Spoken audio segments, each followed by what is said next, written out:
sugar, may mga ganun. Ako mababa. Medyo sumakas na. Ilan? 120. Yung sugar mo? Yung sugar ko tama na. 520. Ako check ko pa yung mukhang mataas yata ang sugar ko. Vlog yata si ate na. Oo. Hindi ako marunong mag-ganyan. Paano?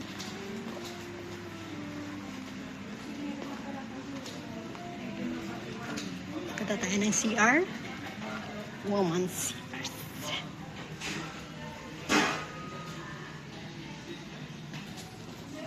Oh, sorry.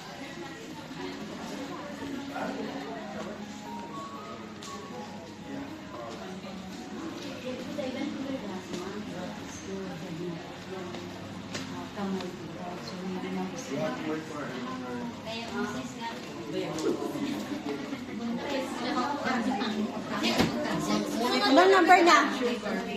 Ang bilis lang ako. First aid kit, wala ka pa. So, ito po yung first aid kit natin. Makikita nyo dyan, meron tayong, syempre, band-aid. Ito yung band-aid natin. Ito po yung ating alcohol, swab. Ito po yung ating gasa in case kayo ay masugatan. No? Ngayon, meron po tayong gamot dito na infusion. Okay, ano-ano ba to? So, first po, ito po yung gastrotac. Ito po ay para sa tiyan. Pag masakit ang tiyan nyo. Like for example, nangangasim, may heartburn kayo. Yung mahapdi yung syrup mura. Mahapdi ang mura. Pwede po ito. Ganyan ako. Meron po dyan nakalagay niya, 1 tab every 8 to or 6 to 8 hours if necessary. May expiration po dyan. No, meron po kaming instruction dyan. Good morning, ma'am. Meron din tayo sa allergy, chlorpheniramine. Ito po yung nakaka-cause ng drowsiness, no? Yung parang bangag kayo. So, pero maganda naman siya kasi para sa allergy, like for example, hatching kayo ng hatching, ganyan, or may nakain kayo, allergy pala kayo, so kulang-kulang na Yung makating laging ilong ko. Pwede niyan. So, pag sa allergy po, pero dapat gabi ito, lalo pag nagtatrabaho kayo. Kasi maantok talaga kayo dito, ma'am. Ha? Yung maliit na yellow yan. So, ano ba yung nakalagay dito? Every 8 hours, if necessary. Okay? Sabado ng gabi. Pwede gabi, para Sunday, kahit na maliit kayong magising, Magising. okay lang. Ngayon, pero pag severe allergy, pwede nyo siya talagang i-every 8 hours. I-inform lang po ang boss. Ha? Meron din po tayo dito yung yellow red. Ito po ay ang ibuprofen or dito po ang ating brand name ay Potofen. Pero sa Pilipinas ay Alaxan. No, so paracetamol, ito po 'yon. Kumbaga, so kung si paracetamol masakit lang ang ulo nyo, may mild fever kayo, pwede nyo i-take itong si paracetamol.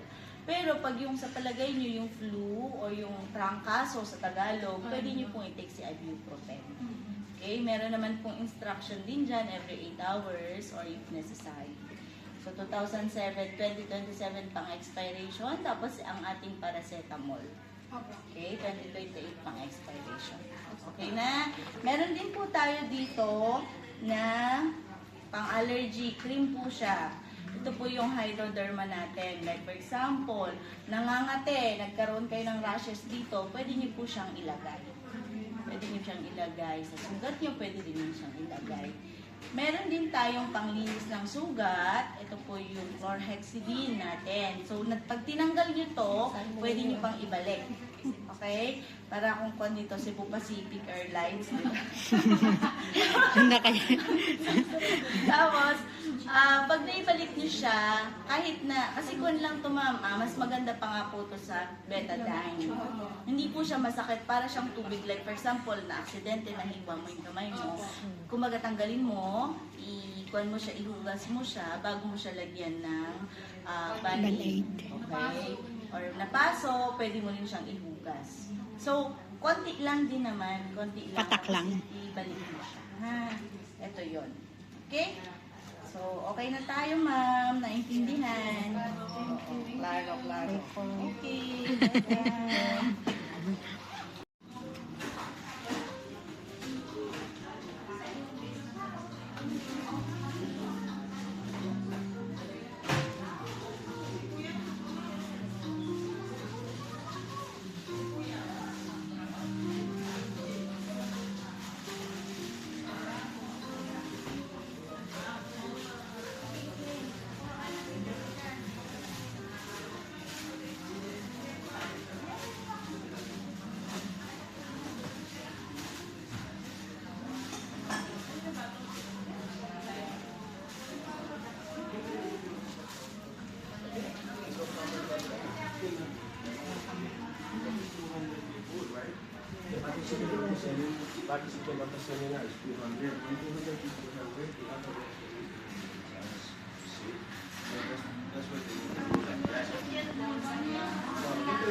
Tapos na kaya?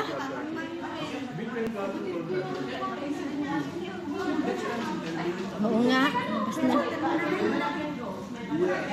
Sama na ako. Baba na kami. Tapos na si Asok na. Bakit nandalasan punta ako, pinapasok ko sa loob na? Doon ako nag-intay. Labas na, labas na, labas na. Tapos na tayo. Tapos na tayo. Doon tayo lalabas. Dito ako, bye-bye.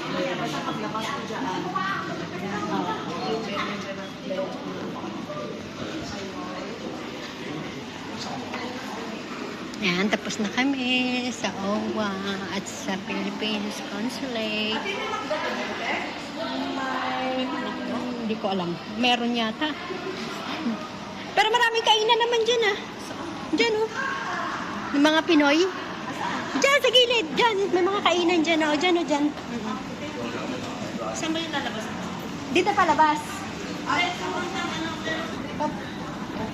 Ay, dyan sa kabila.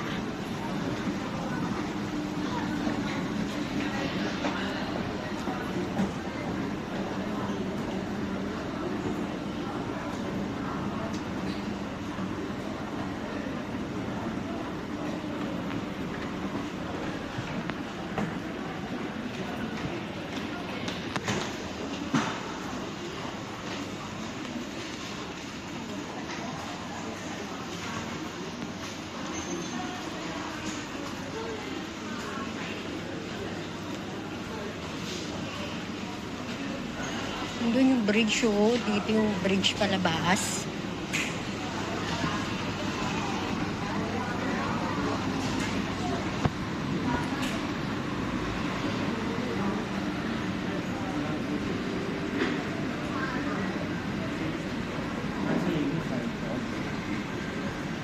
Exit D po yan dito papuntang Philippine Consulate. Akyat lang po kayo sa taas.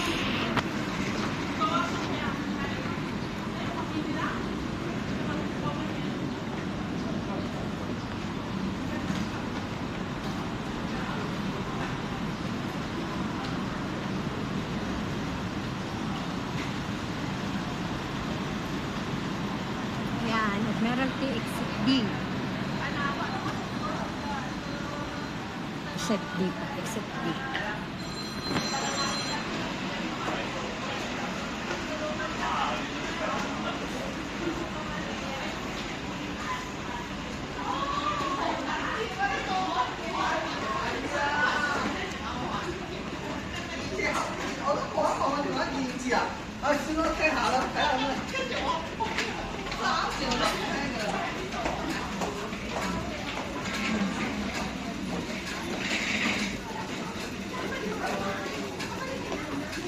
Pababa na po ako, pero pag paakyat po yung papuntang Admiralty.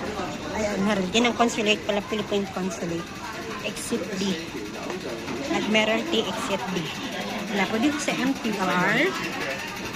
Ayan. MTR stations. Tapos na.